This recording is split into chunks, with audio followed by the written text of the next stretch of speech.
Hi, I'm Robin Carey. I'm talking to Sandy Carter, General Manager, Ecosystem Development at IBM.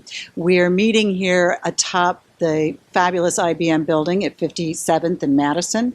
And Sandy's been connected with Social Media Day for a long time. This is a real pleasure to get to know her a little bit better. Sandy, you've also been an evangelist for social at IBM and around the world with IBM's clients.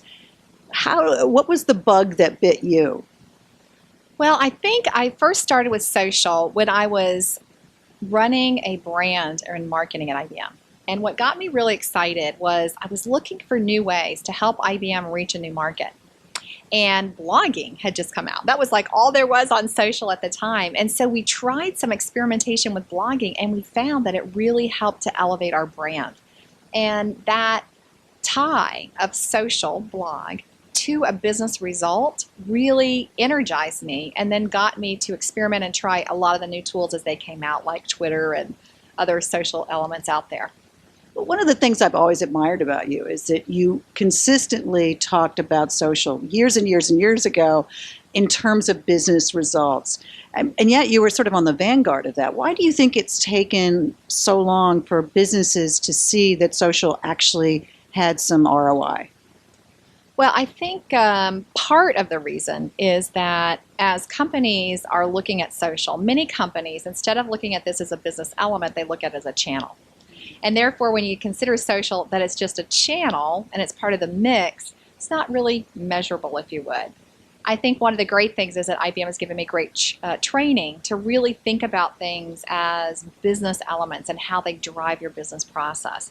So I think at IBM we started looking at that tie because it was part of our culture and part of what we did, and we didn't associate social with just marketing. It was broader than marketing. It was about a social business, not about social media. So social business in IBM's world, though, isn't just simply, as you said, channels. What else does it encompass besides? So it's really, I think, fascinating because we've taken social and we've embedded it in almost every business process we have. So if you look at our sales process, we've taken and embedded knowing your influencer, listening to the market, understanding what your customers are saying out to a group of sellers who now have some of the highest productivity inside of IBM. We've embedded into supply chain elements, how we deal with suppliers. We've embedded it into HR. How do we communicate? How do we track sentiment? How do we hire the best people? In addition to marketing, obviously, that was really where the bellwether occurred, was in marketing, but now embedding it into all those processes. Right. I mean, it gives you such incredible opportunities to get to market faster, to get to more public acceptance of the products once you have them in the market. What are you doing personally to sort of listen to what's going on in social? So I have a lot of tools that I use, I think. I take a look almost 3 times a day. I look at different core words and different categories to listen to what's happening around topics that we are really interested in at IBM. And we are really pleased to be able to have so many IBM tools that we can use and leverage and monitor what's happening. So for instance, you were at South by Southwest with me. And we used a tool that was built on Mutual Mind where we could track, and you've played with it, 200 tweets. We look at your personality. We use Cognos to tell what's trending in the market. We can look at top influencers so that we can identify different trends that are occurring. And I think the ability to use all of that and showcase it in a business scenario, not just for fun, because it is fun, as you found out, but I think that is really a part of the power of social. Totally, totally. You've been such an inspiration, too, to women getting into technology. I mean, the ones who either are selling technology or marketing technology and, dare I say it, even coding. How much progress are you seeing at IBM and in other companies with women embracing not just social, but technology as a whole?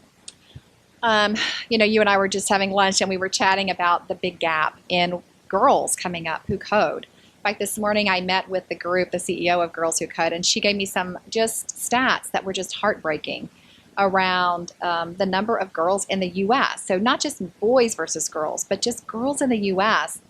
Fewer per capita coders or technologists coming out of the U.S. than Cuba. Wow. Cuba. I mean, that's just incredible.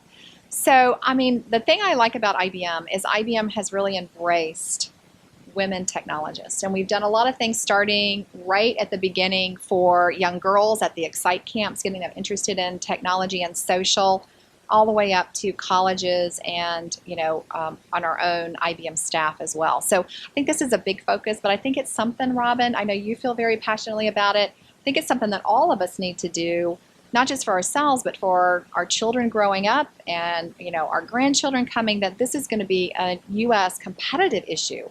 We don't address this pretty soon. I've got 2 sons, and I practically had to withhold food to get them to take anything related to technology in their extensive university training. How are you doing with your own daughters? Are they picking it up?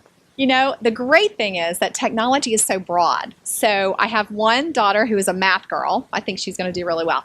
But the other one, she likes fashion. And so one of the things I was showing her is that even in fashion, you have to use technology. So I took her out to visit the Fashion Institute out in LA, and we looked at how they're designing retail stores using technology, figuring out the best place to place clothes, how to use that technology, design. You and I talked about design and the power of UI.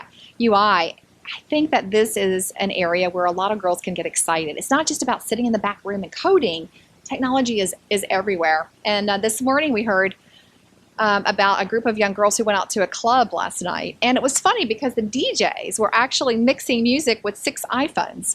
And they were using the technology to do a DJ job. So technology is everywhere today. So I think that kids, including my daughters, should really embrace this as we move forward. Totally. Now we're going to talk a little bit about that, and we're particularly going to look at some of these themes of transformation and what social's doing to make our lives different, and certainly to change the way that businesses are being organized, how they go to market, how they listen, how they develop products.